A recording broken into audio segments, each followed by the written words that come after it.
Please welcome the President of North America's Building Trades Unions, Sean McGarvey.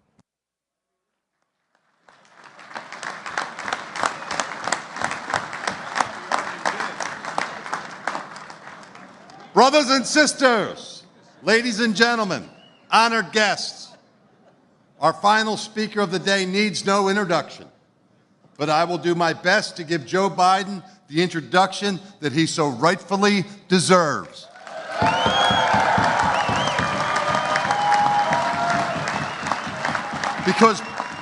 Because President Biden doesn't just deserve it, he's earned it. When I introduced him last year, I listed the things that President Biden had already accomplished. The American Rescue Plan that saved our pensions, an infrastructure bill that many promised, but only Joe Biden delivered, a National Labor Relations Board that cares about working people, stronger Davis-Bacon rules, an executive order on POAs. Did Joe Biden stop there? No, he didn't. A CHIPS bill to reinvigorate domestic manufacturing that is going to provide millions of man-hours for our brothers and sisters under POAs. The Inflation Reduction Act that is going to finally put labor standards on clean energy projects funded through tax credits. The priorities that we have fought for decades, Joe Biden signed into law. As I mentioned in my speech, at one of these bill signings, President Biden put his hands on my shoulders and looked me dead in the eye. And he asked that with these investments, that we use our apprenticeship and our apprenticeship readiness programs to reach into every community across the nation and lift up the many men and women who haven't had an opportunity for a middle-class, family-sustaining career, sometimes in generations. And I assured Joe that he could count on us to get that job done for him.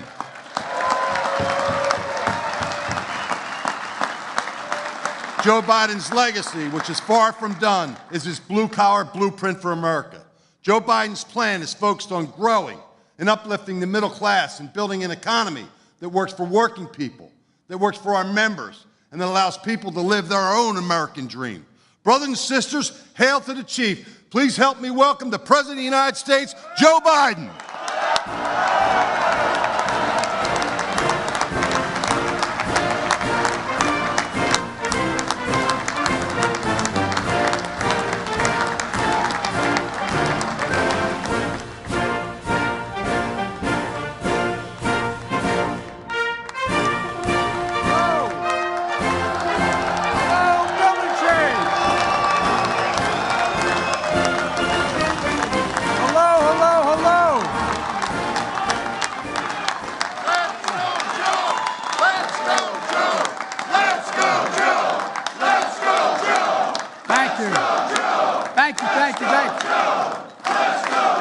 Thank you. I think I'll stop right there. Take a seat if you have one. Hello, building trades, and thank you, President and my friend Sean McGarvey. You've been a friend of mine for a long time, as many of you have. I wouldn't be standing here. I wouldn't have been elected to the United States Senate in the state that was a right-to-work state initially, were it not for American union labor. You know, I learned a long time ago, there's labor and there's unions. Unions.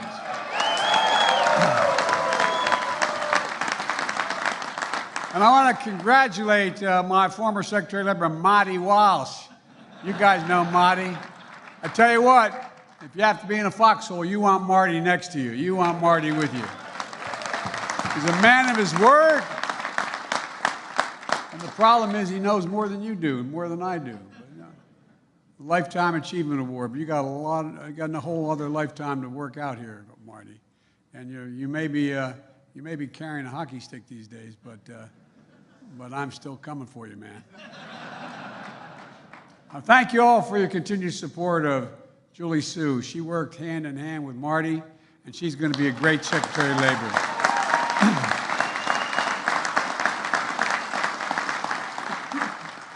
So good to see you guys. This feels like coming home, you know? Well, you know, I'm here because there's no better place to talk about the progress we've made together and it wouldn't have been made without you, and that's not hyperbole, that's a fact. Our economic plan is working. We now have to finish the job, but there's more to do. And you're leading the way, shovels in the ground, cranes in the air, factories opening, all those jobs, meaning we created. The IBEW jobs, iron workers, boilermakers, teamsters, laborers, bricklayers, masons, plumbers and pipe fitters, painters, plasterers, roofers, my economic plan, as McGarvey said, is blue-collar blueprint to rebuild America, and that's what we're doing, rebuilding America. And I make no apologies. I make no apologies for being labeled the most pro-union president in American history. I'm proud of it. I'm proud of it. I really am.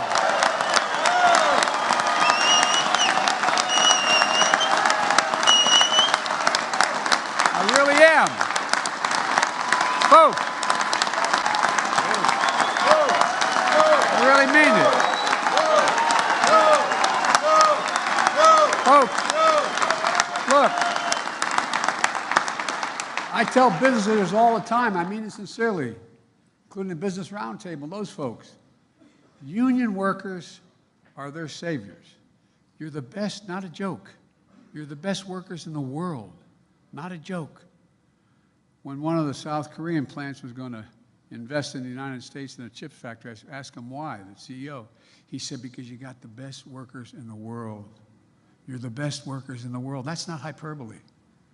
You know, it can take you 4 years to train to be as an apprentice. I wish we talked more about that because people don't understand that. They don't understand in order to become a full-blown member, you got to go through an apprentice process. It's like going back to college.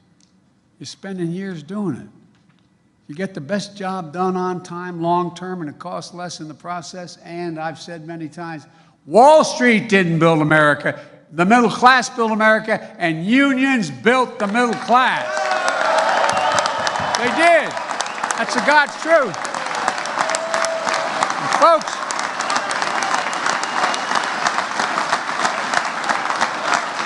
and the good news is, even some of our corporate friends are figuring this out. That you built the middle class. And folks, we've created more than 12 million new jobs, more jobs in 2 years than any president created in a 4-year term, because of you. Because of you. The unemployment rate is 3.5%, near a 50-year low. An all-time record for construction jobs, nearly 800,000 manufacturing jobs, the fastest growth in 40 years.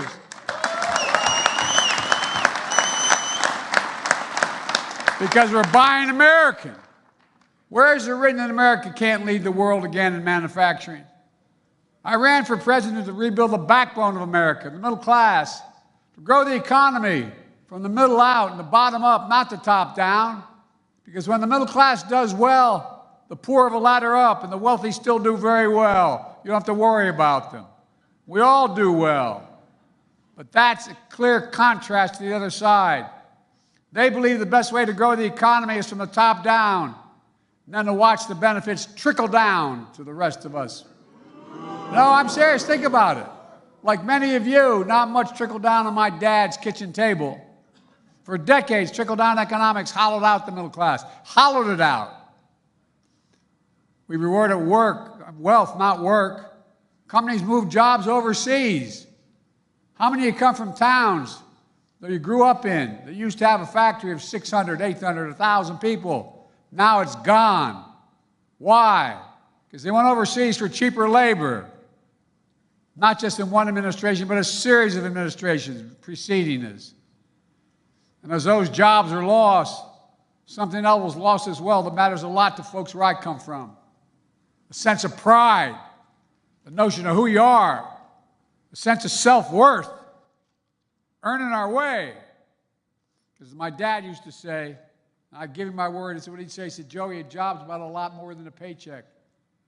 It's about your self-worth. It's about your sense of who you are. It's about being able to look your kid in the eye and say, honey, it's going to be okay, and mean it. It's about your dignity. And I think a lot of folks have forgotten that. Folks, trickle-down economics doesn't work. We have a very different plan for the economy. We, you and I, together, we're turning things around, and we're doing it in a big way.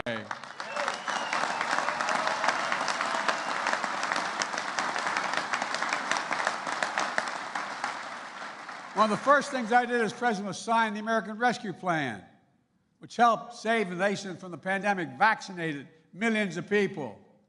And through the Butch-Lewis Act, protect your pensions. Got relief needed.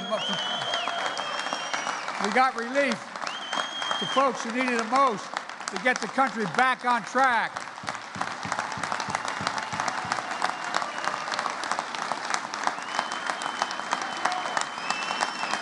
They didn't think we could do it.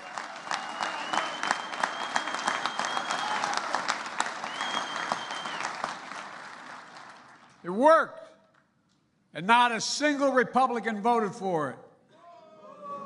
And then I signed the bipartisan infrastructure law, because to have the strongest economy in the world, we need the best infrastructure in the world. Again, that's no joke. We need the best infrastructure in the world.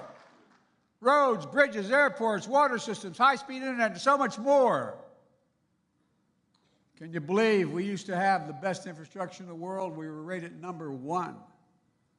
We fell to number 13 in the international ratings, 13. Under my predecessor, Infrastructure Week became a punchline. On my watch, infrastructure has become a decade headline. A decade.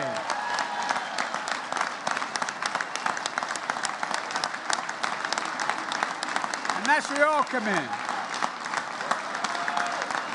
Oh, really? That's where you all come in. We've already announced over 25,000 infrastructure projects in 4,500 towns across America. And we're just getting started, not even close. Union workers will build roads, bridges, lay internet cable, install 500,000 electric vehicle chargers throughout America. And union workers are going to transform America. And union workers are going to finish the job.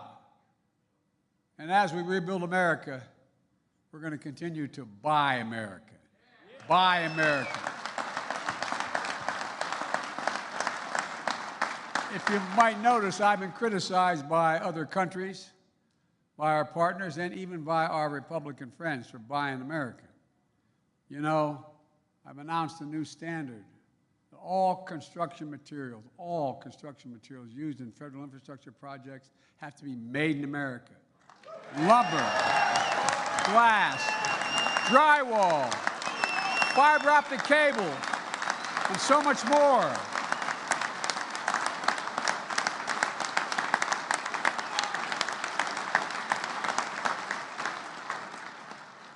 As president, I get to pick projects. I get to fund projects from the money that we get from the Congress. Every federal project is going to be built by American workers, using American products, creating American jobs. But most people didn't know. I didn't know it, to be honest with you, 8 years ago. That's been the law since the 30s. But no one's had the nerve to insist on it. Used to say, if you can't get the product, you can't get the workers, you can go somewhere else. Look for it. Well, guess what? I changed that law. It used to be if you got, if you did 40%, it was okay, and so on. No, not anymore. I'm insisting on it. We're going to spend American tax dollars. Americans are paying the money, and we're going to buy American when we do it. And by the way, under international trade agreements, it's all legit. It's all legit. It's been there since the 30s. Decades ago, the United States used to invest 2% of our gross domestic product, everything in America, 2% on research and development, allowing us to lead the world in major fundamental changes in research and development. Today is 0.7, less than 1%. We used to rank #1 in the world in research and development. Now we rank #9. China was #8 decades ago. Now China's number 2, and other countries are closing in. This is not about good or bad other countries. It's about competition. It's about competition. That's why, with your help, I designed and signed the Chips and Science Act. I asked the CEOs this question: when the United States invests, and I really did, not a joke, I asked them, Marty remembers, I asked them, when the United States invests considerable resources in a new enterprise, in a new business, are they much more likely or much less likely to get in the game? And the answer is overwhelmingly yes, it matters. They get in the game when the United States of America makes a judgment what they're going to invest in. That's how we're bringing key parts of our supply chain back to America, like semiconductors. Folks, look, think how many people had no idea what the heck a supply chain was. No, I'm serious. You said 2.5 years ago, well, the supply chain, people look at, I mean, really bright people. Look at well, guess what? Because of the pandemic, when factories shut down in Asia, they had no idea they were supplying essential material to us. Shut down around the world. You know, these small computer chips, the size of a fingertip, they affect nearly everything in our lives. Our cell phones, automobiles, refrigerators, sophisticated weapon systems, everything. America invented these chips. We made them smaller, faster, and more powerful. But over time, we went from producing 40% of the world's chips down to producing just 10% of them, despite leading the world in research and design. We saw what happened during the pandemic when the global economy came to a halt. Overseas factories that made these chips shut down, driving up the cost for everyone around the world, but particularly American families. A lot of you know this, but every new car built needs at least as many as 3,000 of these chips. During the pandemic, that's the reason car prices skyrocketed. And in some cases, new car production shut down because the chips were in short supply. But now, the private sector, at home and abroad, are investing over $400 billion in advanced manufacturing and clean energy here in America.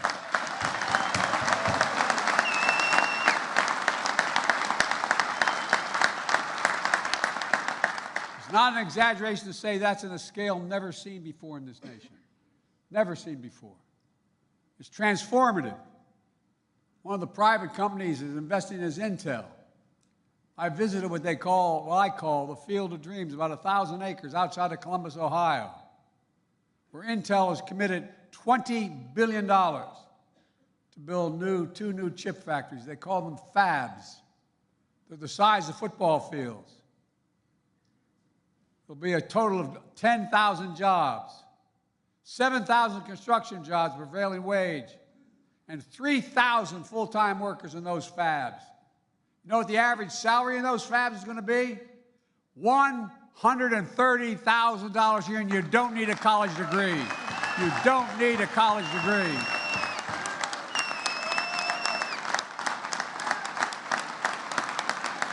It's about time.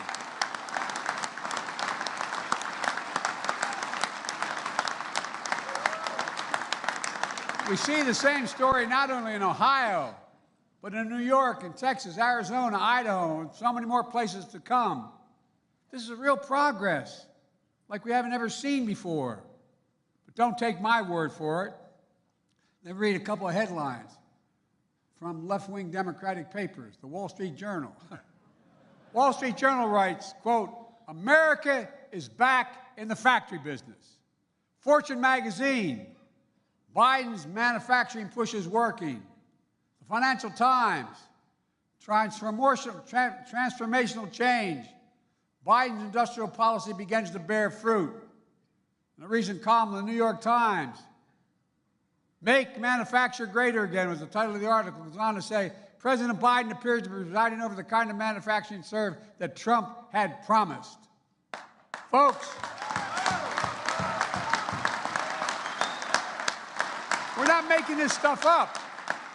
This is real. And it's time to finish the job. Finish the job. But I also...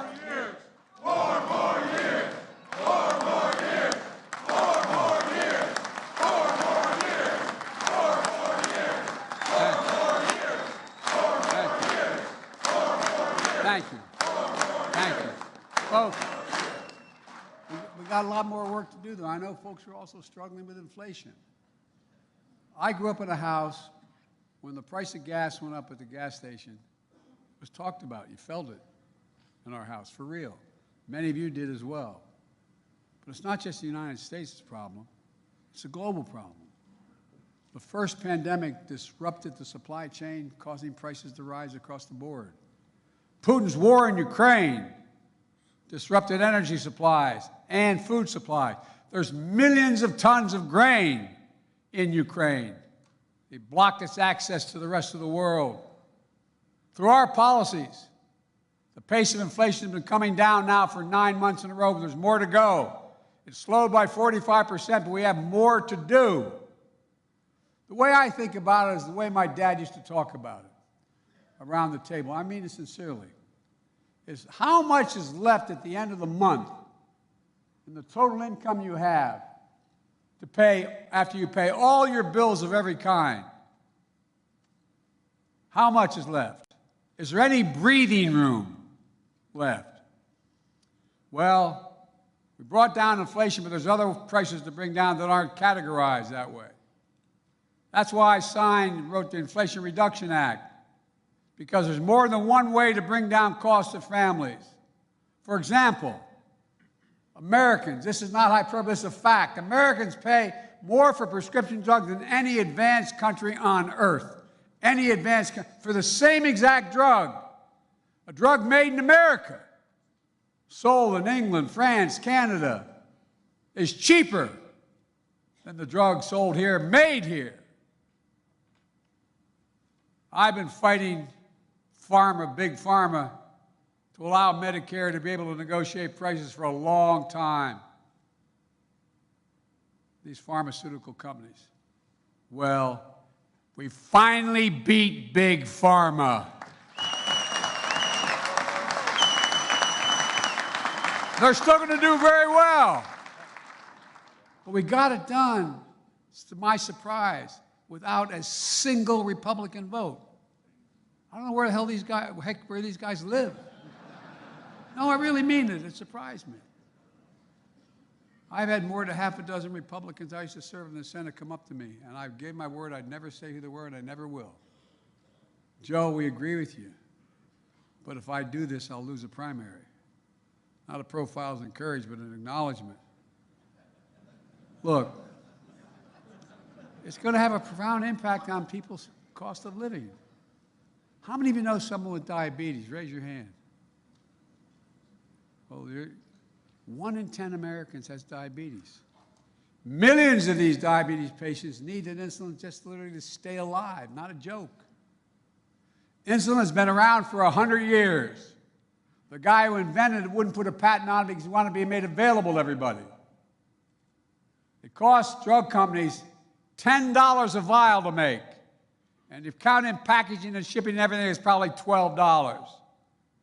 They've been charging hundreds of dollars, $300, $400, $500, $600 a month for the same exact product. Those who you know if somebody's on it, you know that's true. And they've been making record profits, but not anymore. Folks,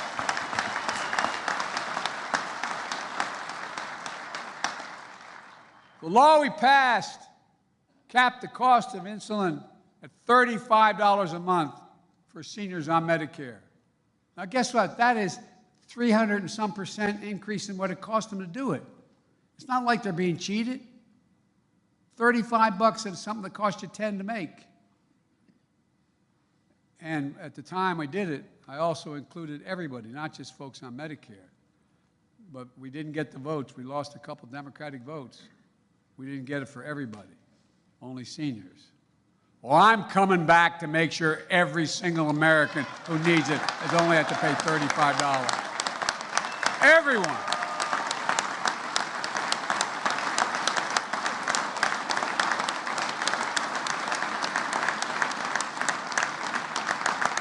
Look,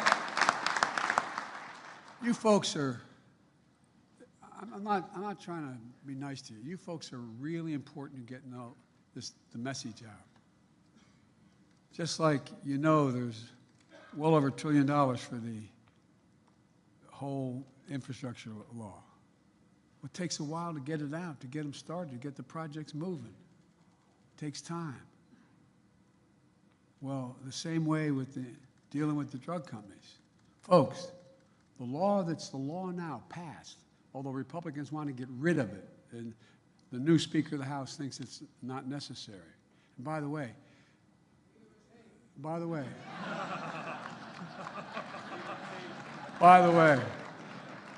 the fact is that this law on prescription drugs saves the government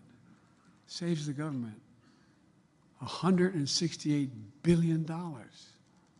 Doesn't cost the government, it saves them. Instead of having to pay out for the drug in Medicare, they don't have to pay that price. They pay the rational price. It's saving the taxpayers' money and saving lives. Next year, law I pass is going to cap out-of-pocket drug costs for seniors in Medicare. And by the way, a lot of you know people, unfortunately, and I did in my family too, who need cancer drugs and drugs for serious ailments. That can be $10,000, $12,000, $14,000, $16,000 a year. Well, next year, the law we already passed, it doesn't kick in until next year, next January. The most they ever have to pay, no matter what their costs are, is $3,500 a year for drug costs. And by the way,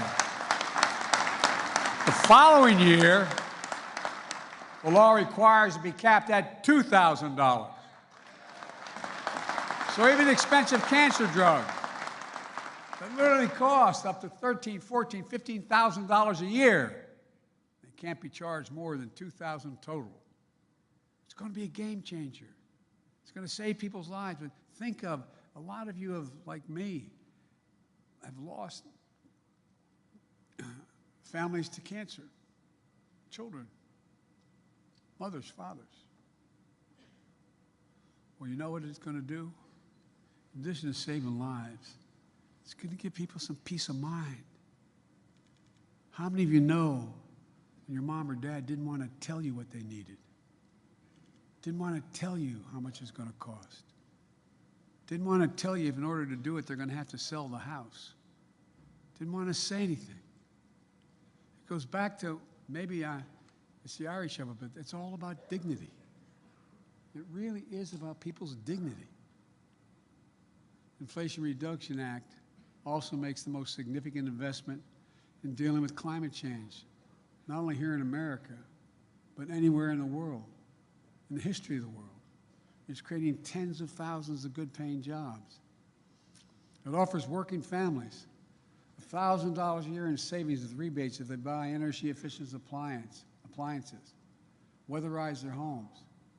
It offers tax credits for heat pumps, roof solar, new and used electric vehicles. And speaking of jobs, as I said earlier, guess who's going to install those 500,000 sergeantations? The IBEW. Yeah. And by the way, when you do, think about it this way. My grandpop, who I never met, he died in the same hospital I was born in 2 weeks before I was born. But my grandpop was from, as they say in Maryland, from Balmer. And he worked for the American Oil Company. And his job was to open up new gas stations around the country back in the late of the 20s and 30s. And guess what?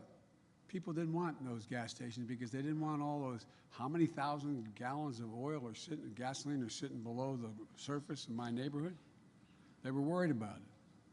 But once the gas station was built, what happens? You end up having a drugstore. You end up having a coffee shop. You end up having, it generates growth. Well, you know, you're going to be building the roads and the highways and the bridges to get to these places. Laborers, iron workers, operating engineers, steel metal workers, women and men right here in this room. And by the way, Almost all our investments requires employers to pay prevailing wage and use registered apprentices.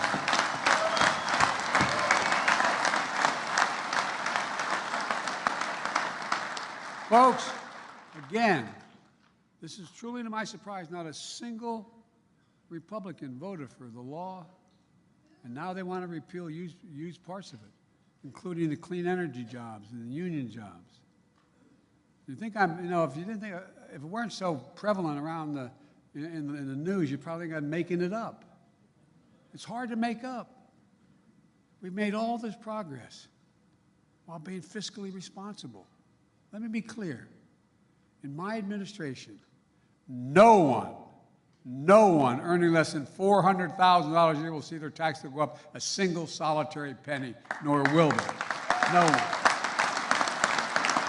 Because I don't want any excuses. As a matter of fact, my first 2 years in office, I've lowered the deficit by a record $1.7 trillion. Lowered the deficit, the debt. A simple reason for that. We thought maybe people should start paying their fair share. The Inflation Reduction Act is going to bring down hundreds of billions more in decades ahead, bring the cost down. We're doing all this by making the biggest corporations just begin to pay part of their fair share. Just pay your fair share. Pay at least something. No. True. Let me ask you this. Anyone in this room think the existing tax system is fair? No. You got it, man. You got tired of hearing me talk about it, but in 2020, 55 of the Fortune 500 companies paid zero in taxes with income profit of $40 billion. Paid zero. And people thought I was either exaggerating or they just didn't think it's true. But it's wrong to have that occur. So I instituted a horrible tax on these guys. 15%. That's less than y'all pay. And guess what? I've also proposed. We've gone from 700 billionaires since the pandemic to about 1,000 billionaires in America. You know what their average tax is? EIGHT, 8%. So I think there should be a minimum tax for billionaires.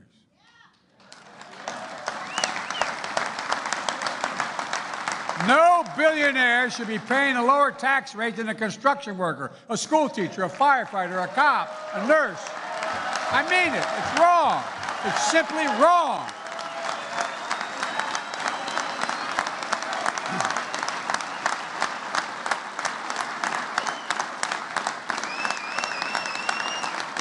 If you didn't live through this, you'd think I was making it up. And meanwhile, guess what my mega Republican friends in Congress are up to? The Speaker of the House went to Wall Street last week, proposed huge cuts in important programs, cut all discretionary spending by 22%, including ones I've just named. Programs millions of working and middle-class Americans count on. At the same time, he and his MAGA Republican colleagues are pushing some tax giveaways for the wealthiest Americans and biggest corporations. They'd rather see kids and seniors struggle to eat what they need. People on Medicaid lose their health care. Veterans lose access to doctor's visits. And that's part of it, by the way, not a joke. Then cut subsidies to big oil that made $200 billion and big pharma and the wealthiest corporations. We're not even talking about raising their taxes. Just stop the subsidies. The same old trickle-down dressed up in MAGA clothing. Only worse. Because this time, they're saying if they get their way, they will if they don't get their way, if Biden doesn't agree with them and agree to all the cuts and these tax increases for others, working people, they're going to let the country default on its debt. This is a debt that took over 200 years to accumulate. The last administration alone increased the debt by nearly 40% in 4 years. And every single time, they passed the debt ceiling without any question. Default would be totally irresponsible. I mean, it would mean cuts in Social Security, Medicare, higher interest rates for your credit cards, car loans, mortgages. The entire economy would be put at risk. Moody's, you know, that economic operation that comments on the economy, they said the Republican plan would cost us 780,000 jobs. 780,000 jobs. Working and middle-class seniors paying the price. The speaker likes to quote President Reagan. I love these guys, how they selectively quote people, including makeup quotes for me. Well, President Reagan made it clear. We pay our debts. Here's his quote from him. He said, "The United States has a special responsibility to itself and to the world to meet its obligations. It means we have a well-earned reputation for reliability and credibility, two things that set us apart from much of the world." No, I think I'd be quoting Donald Trump, but even Donald Trump said, "I can't imagine anyone ever thinking of using the debt ceiling as a negotiating wedge." These guys are saying, unless I agree to cut all these programs by 22%, which is growing economy, and cut taxes for the super wealthy and corporations. Folks, America is not a deadbeat nation. We pay our bills. Look, let me close with this. I'm taking too much of your time. There are a lot of folks who look at the world and our economy through the eyes of Wall Street. I'm not one of them. I'm not saying everybody in Wall Street bad guys. That's not how I look at the world. I look at the world through the eyes of Scranton and Claymont, Delaware, where I grew up. Not a joke. Through the eyes of the working people I grew up with in this nation, and the eyes of my dad. Through the eyes of people like you who've been able to make it because of your union. The Speaker, the former President, and the MAGA extremists are cut from a different cloth. They treat these folks, and they think they're a threat. They think that somehow we're going to go back. The threat that MAGA Republicans pose is to get prevailing wage, Bush-Lewis, Davis-Bacon, project labor agreements, health care. My God, we had to fight like hell. And folks, we made a lot of progress because of all of you. But there's more to do. So let's finish the job. I've long said it's never been a good bet to bet against America, and I can honestly say, as I stand here today, I've never been more optimistic about America's future. We're on the cusp of major change. We're creating jobs again. Manufacturing has come alive again. People can afford a decent health care. Towns that have been forgotten and left behind for dead are coming alive again because of you all and what we're doing. Now we've just got to keep it going. Finish the job. We just have to remember who we are. We are the United States of America. There's nothing beyond our capacity. Nothing. If we work together. God bless you all, and may God protect our troops. Thank you, thank you, thank you.